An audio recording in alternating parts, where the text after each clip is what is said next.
సంక్షేమం అభివృద్ధిని కొనసాగించేందుకు జగన్మోహన్ రెడ్డి ప్రతినిధులుగా ఎంపీగా నన్ను, ఎమ్మెల్యేగా మేకపాటి విక్రమ్ రెడ్డిని ఆశీర్వదించాలని నెల్లూరు పార్లమెంట్ అభ్యర్థి విజయసాయిరెడ్డి కోరారు.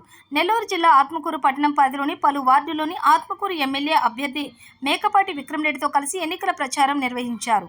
టౌన్లో ఏ వార్డుకు వెళ్లినా వైఎస్ఆర్ కాంగ్రెస్ అభ్యర్థులకు మహిళలు, యువకులు అడుగడుగునా ఘన స్వాగతం పలికారు.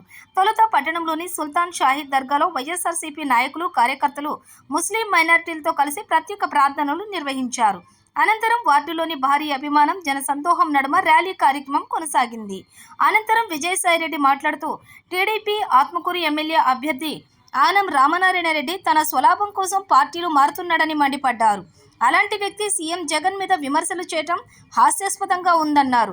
కుటిల స్వభావం, నిలకడలేనటువంటి ఆయనకు ఆత్మకూరు ప్రజలు తగిన గుణపాఠం చెప్పేందుకు సిద్ధంగా ఉన్నారని తెలిపారు.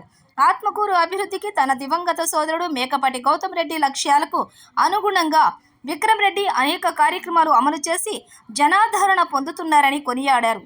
ఇందుకోసం ఆయన ఆత్మకూరు డెవలప్మెంట్ ఫోరం ఏర్పాటు చేసి సేవలు కూడా అందిస్తున్నారని తెలిపారు.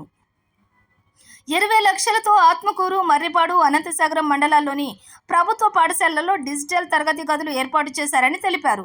గత 1.5 సంవత్సరాల్లో 3 సార్లు ఏడీఎఫ్ ఏర్పాటు చేసిన మెగా జాబ్ మేళాలో ప్రసిద్ధి కంపెనీల్లోని 6,000 మందికి ఉద్యోగాలు కల్పించడం మంచి పరిణామమని చెప్పారు. గ్రూప్ 2 ఇతర పోటీ పరీక్షలకు హాజరయ్యే విద్యార్థులకు 4 లక్షల విలువైన పుస్తకాలను ఉచితంగా పంపిణీ చేశారని చెప్పారు.